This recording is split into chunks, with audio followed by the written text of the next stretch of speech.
Well then, let's see, it's currently going to be extra time first half from Sata. Xiao is going to be coming out first. This will be Ever Sleeping Town. Guidong, who has currently deployed the doll. It's a mechanic first officer, anti-current, and a patient. So it's quite a counter team for... Excuse me, I drank too much water. It's quite a counter team for a BonBon. I always say BonBon counters them, except for patient maybe, but BonBon counters most of them here. Getting a chip immediately right here, as we do see as well. Mac will probably get red carpeted right here, but it does seem like he's going to jump down early first. We're going to get immediate hit, and we're not going to get bombed down, thankfully. Yeah, that's the thing, right? If BonBon decides to, whether BonBon hits there or not, right? Whether BonBon hits there or not, it's kind of like BonBon. If Mech doesn't put down the pallet, Mech will get hit. If Mech's pull down the pallet, Mech will still get hit. So yeah, even if that was a pallet stun, that bomb would have gotten the chip on the Mech side. So it's a lose-lose situation for Mechanic at the end of the day. Now here, as we do see as well, getting the Mechanic down ASAP. We do see that 3 ciphers are currently at 70% plus as of now. And first officer, who is currently in middle, does seem like Foxboy will be coming in early to rescue instead. I'm assuming that they're all gonna come in to rescue, because like the last cipher, the 4 ciphers are gonna be decoded right now. Mech is able to stay on chair. You have to rescue Mech twice, at least twice, because like she can definitely get the ciphers done. If you get like... Mech can definitely get one cipher machine done herself, and then you just need to have a first officer to come in for a second rescue, and then maybe an anti-current to come in for overtime to harass her a little bit, and allowing Mech to, you know, maybe get her doll towards the gate. Honestly, for a mechanic, she has so much room to play. We did see as well, BonBon did get quite an early down on the Mech, but it does seem like the last 3 ciphers are going down really darn fast. Bandam and Bonmer in exchange for a mechanic. It's gonna hurt quite a bit right here. But of course, for Foxboy staying upstairs as well, we're opening new ciphers. All 7 ciphers has currently been touched. Foxboy's cipher is currently where Mech has been chaired, but sadly, Mech's doll is still 50% right there. Let's see, Mech's doll currently at 85% if I'm not wrong. That's definitely Mech's doll at 85%. Let's see. This is doll still decoding. The doll is still decoding. Oh my god, the doll is still decoding. The doll just finished the cipher. That was at 15% with no calibration. Okay, never mind. This can end up as a 3-man endgame. That's the problem. 3-man escape for 3-man endgame. Everyone has sufficient enough of items. First officer may have used a stopwatch, but he decodes 7% faster now, and you do see that what an anti-courier needs to do is to spin her flute, and then she can vault over that, even though she did get a chip right there, which is a little bit more unfortunate. But the last cipher machine seems like it'll be done anytime soon. Also, I think it's just with the fact that once first officer does have a... Well, first officer has a tide right here, right? So as long as anti-current can get the disarm right here, even if she takes a chip, it's okay.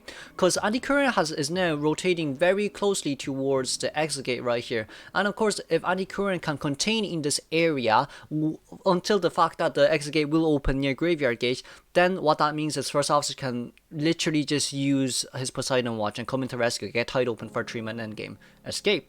So for WL side, I guess there's really no need for your anti-current to waste time to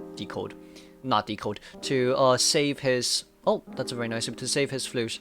But of course, with the tram right here, gets a hit down immediately. It does seem like anti-current will be immediately going in towards... from the bottom left-hand side of our screen, first officer wanted to pop the cipher. He was hesitant, so he definitely could have gotten the cipher open way earlier right there. But sadly, there is no blink coming out. A bit unfortunate, But of course, this probably will be a guarantee tie at this point of the day. Probably will be a guarantee tie if we're going to get down in here. The exit gates has been open from patient side, which is a good sign. Even if first officer does come in, I don't think it's enough. 20 seconds is enough there, so let's congratulate WL for the tie. Moving on towards next game.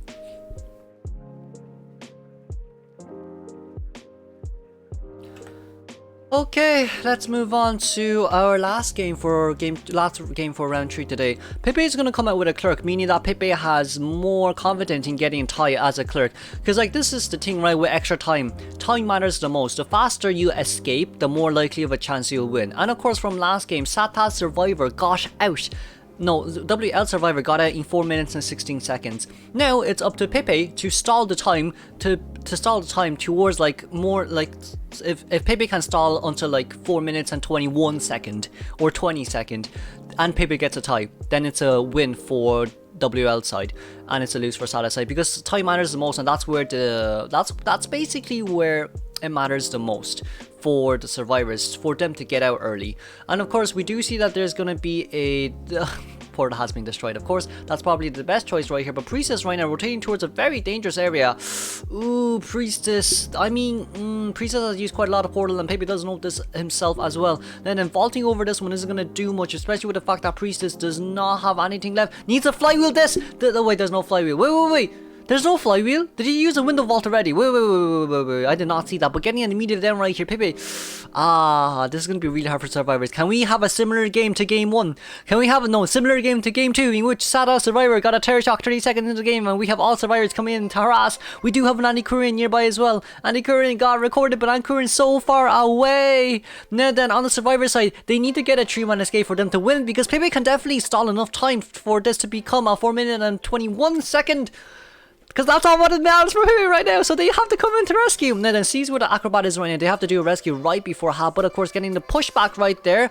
Gets it on the Priestess once again. A little bit unfortunate, which that the bees couldn't push back more than enough. And of course, acrobat was a little bit slow behind on the body blocking. Now then, where is the anti-current? As we can see on the bottom left hand side of our screen.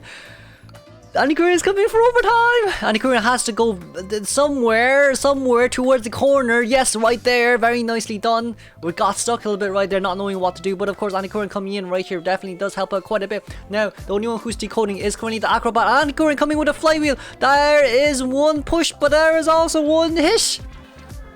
This is not going to be good, but Andy Curran can definitely come in once again and sees where they are. Sadly, it's switched with the fact there's another chair nearby as well. A little bit unfortunate for Andy Curran. But of course, they need to come to rescue once again Entomologist with the tie turner. Of course, Entomologist doesn't have that much time remaining left on her hands, considering the fact that there's only... There's one cipher done. The second cipher is about to be done. And we did see that Clerk recorded onto words herself, which is a little bit unfortunate. But at least she does know herself that she has a... attack scroll, attack record, so she can place it right there, but sadly that wasn't placed properly. Of course, Priestess once again with the portals. No, the bees push towards the Priestess.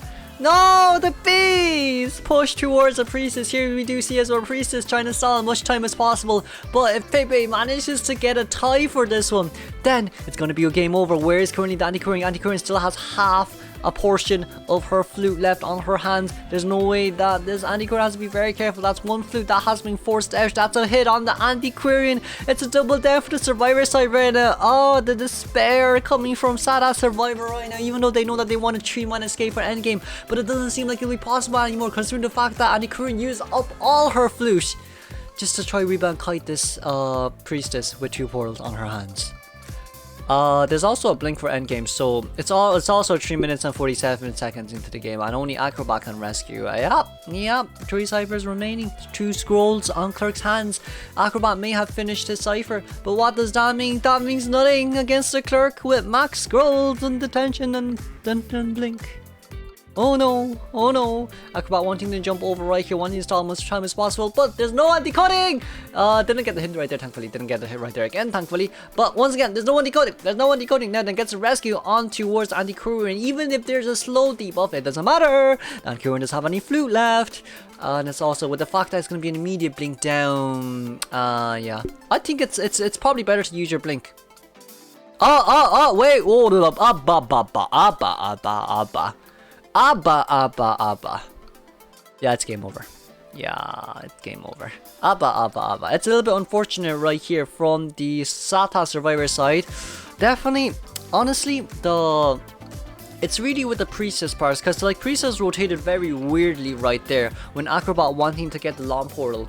Because like we did see that where Clerk was, if Priestess rotated back towards that pallet area near, well, just at the very back of Graveyard, there's definitely a chance for her to kite, considering the fact that Priestess was very vulnerable at that point, in which she had only 2 portals early game. She used one for Acrobat support and another one immediately for the long portal. So Clerk definitely knows that she only has 1 portal remaining on her hands, which basically means Priestess is no item containment.